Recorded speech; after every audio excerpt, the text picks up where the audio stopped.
Hi, Sealclops book reviews, back again.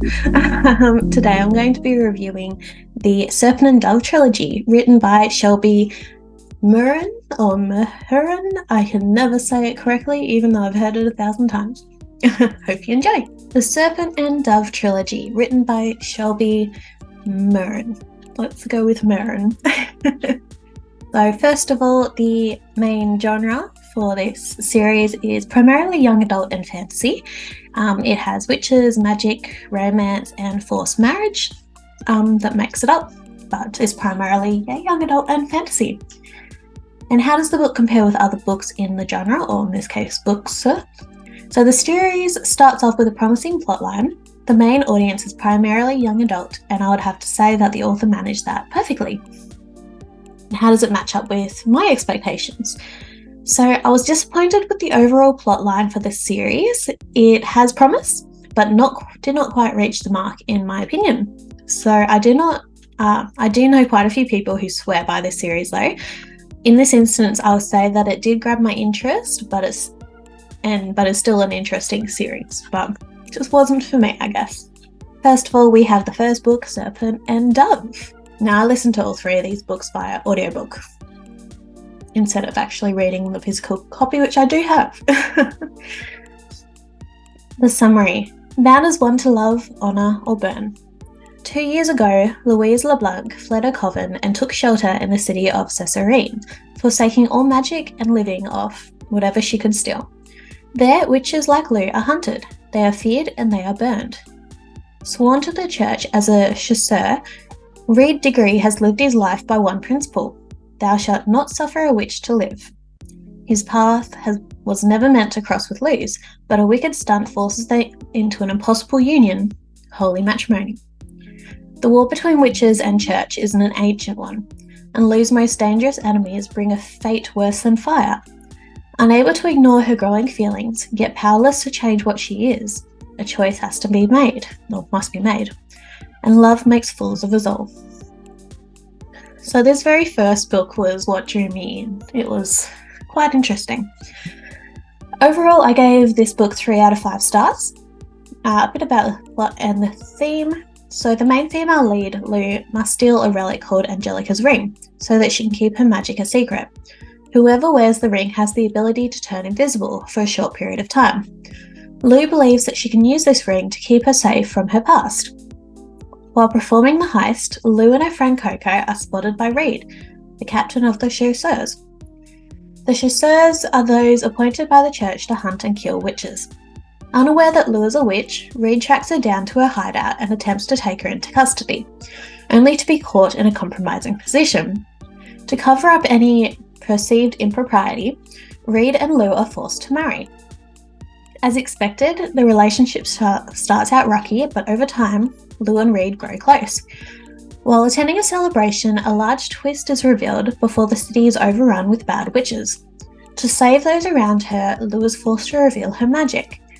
Reed sends Lou away, ultimately resulting in her capture by Morgan LeBlanc, leader of the witches and the one wishing to sacrifice Lou to kill off the royal bloodline.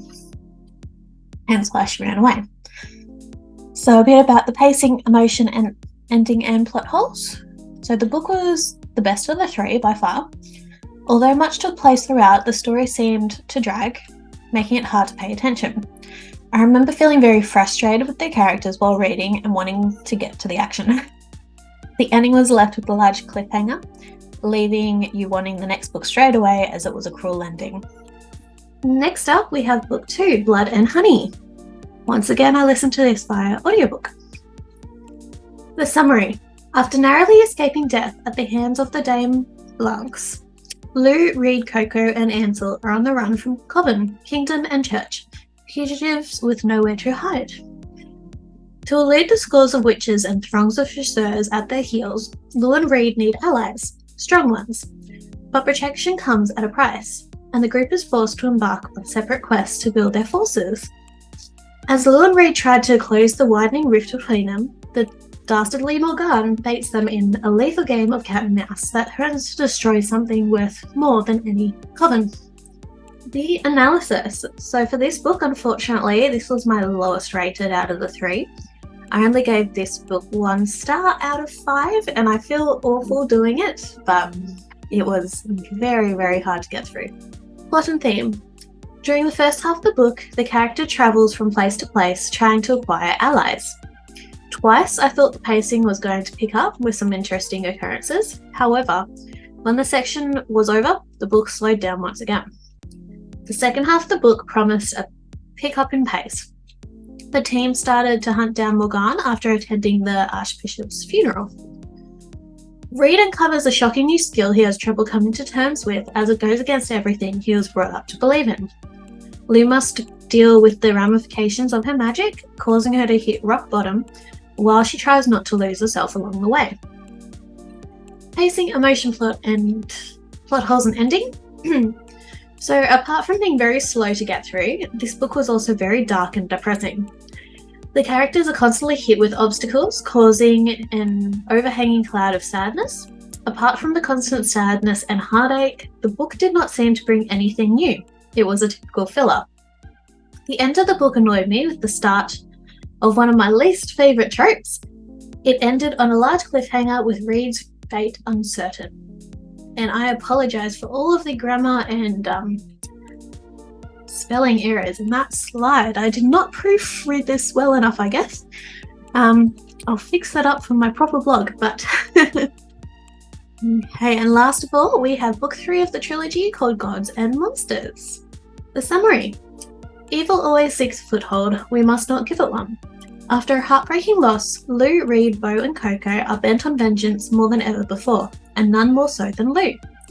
Lou has spent her whole life running. Now, after a crushing blow from Morgan, the time has come to go home and claim what is rightfully hers. But this is no longer the Lou her friends knew, no longer the Lou who captured Chasseau's heart. A darkness has settled over her, and this time it would take more than love to drive it out.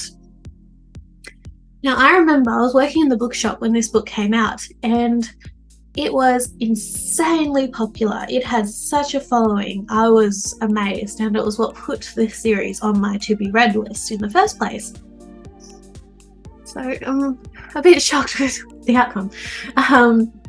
The analysis. So again, I rated it quite low. I gave this last book 2 out of 5 stars. Not quite as bad as the middle book, but it was close. So much happened, but none of it seemed to be important. It was just, yeah. So plot and theme. There were mermaids, a dragon, and a much-hated memory loss trope, along with a huge list of throwaway characters that made no impact on the overall story. That is unfortunately all I really remember about the book, even though I have only just finished reading it. Yeah, so that pretty much says it all.